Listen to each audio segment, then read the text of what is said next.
আল্লাহ বলেন কুল্লু মান আলাইহা ফান, সব কিছু শেষ করে দিবে আমার আল্লাহ গো।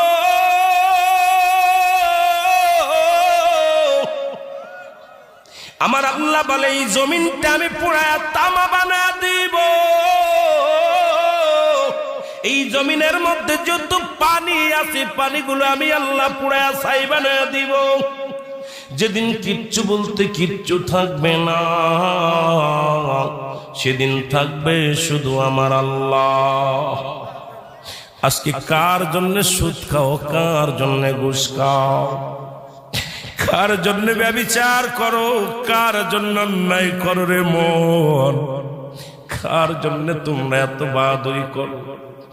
আরে আজকে একটা কথা বলতে গেলে কষ্ট হয়। এই জমিনটা আল্লাহ পুরায়া তামা বানায়া দিবে। এই জমিনের মাটিগুলো